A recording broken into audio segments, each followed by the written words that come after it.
Hi, my name's Chance, and for my project, I'm going to be talking to you a little bit about youth and addiction.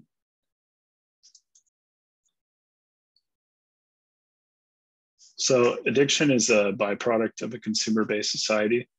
Since we live in a Western civilization, it's very based in capitalism. The demand is uncapped by the means to produce in a greater and greater quantity. And this can be problematic when you examine the youth in the US. And even at higher rates, studies are showing that substance abuse is rising to greater heights every single year.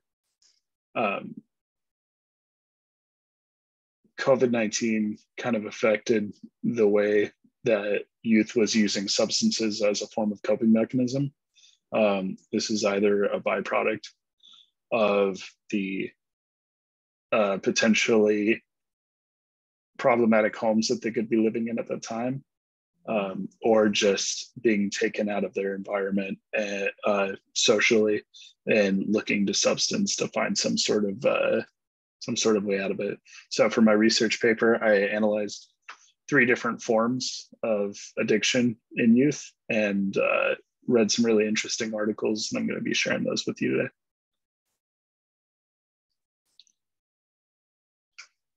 So one of the most addictive things that youth are suffering from in addiction is to internet and phone addiction.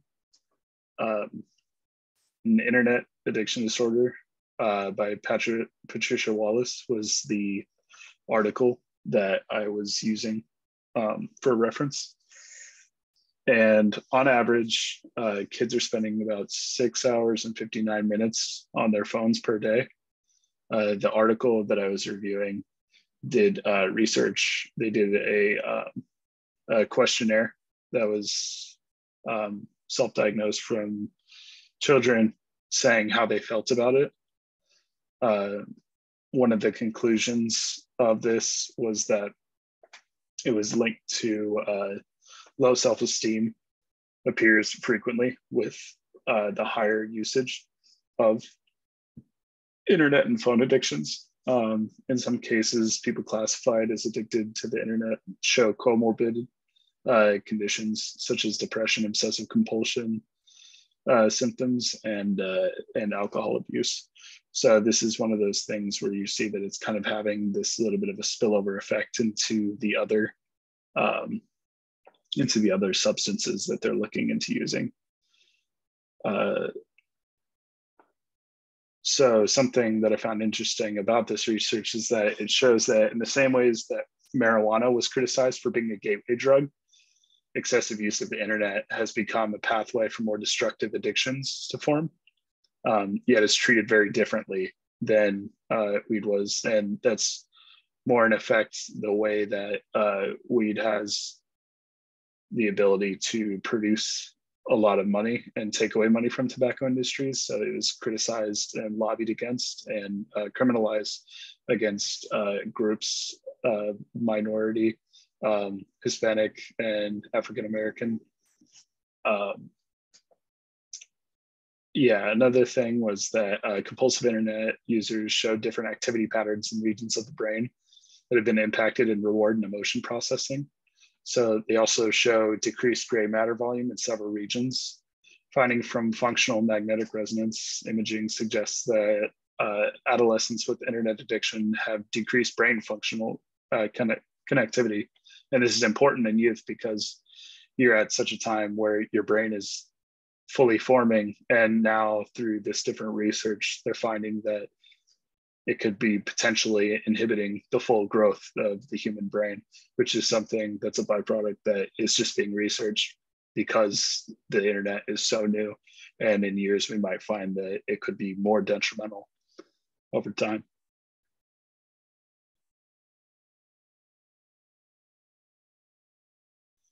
The next substance that was on the rise is the usage of alcohol. In 2015, the National Youth Risk Behavioral Survey found that 63.2% of high school students in the United States reported drinking alcohol in their lives. In this article, it talks about the disparities between sexual minority subgroups and the sexual majority youth. And they found that on average, members of different sexual orientation subgroups of minority groups were much higher than that of their heterosexual peers.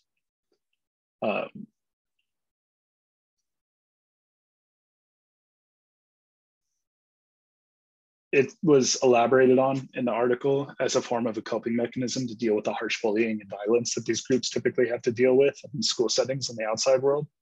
And while the study didn't give a definitive answer for where alcoholism begins in youth, typically it's found in higher rates in abusive homes, but it finds that there's a clear disparity in who's reaching for these substances. And again, to tie it back into the COVID-19 lockdown, individuals were stuck in their homes in these situations.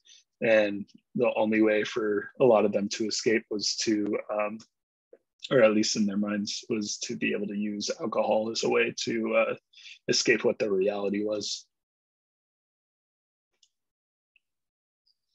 And then the last addictive item that I was looking at in youth is the role of smoking in emotional abuse. Teen smoking is associated with a roughly 4-fold increase in the risk of illegal drug use, increased risk of problem alcohol use, frequent smoking, sleep disturbances, academic difficulties, physical and mental health problems, and increased risk of other problematic health behaviors. The connection between substance abuse in smoking youth and physical or psychological violence is increased with the taking on of smoking either tobacco, or I think it was mainly focusing on tobacco.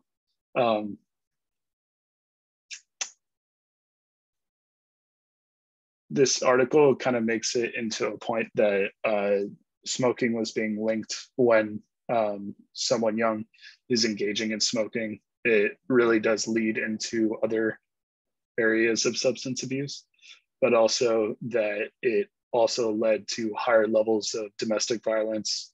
It led to abusive behavior, whether that's physical or psychological, in their peers or into a loved one later on.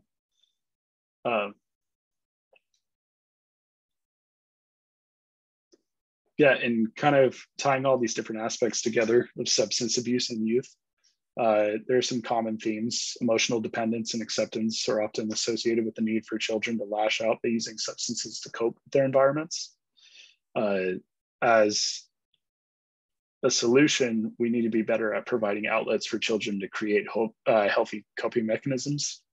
I would suppose that through litigation, we could provide counseling and support services to people in underprivileged communities and to those who require guidance that don't have the financial means to do so. It's also important for those who have influential platforms through social media to be able to use those platforms to raise awareness for mental health in children, as this seems to be a very common indicator as to whether a child will reach for a substance instead of seeking out guidance or help from a mentor. Exposure to social media in young adults has framed substance abuse as something to be admired, when in reality it's something destructive to the abuser and everyone around them. And in conclusion, I believe that this is something that the US and other Western cultures should continue to research, and we need to make it more difficult for children to acquire these substances through preventative measures, and also create safe spaces for those who are already addicted to join communities where they can be heard and find solace in the support of people around them. And here are my resources. Cool, thank you for listening.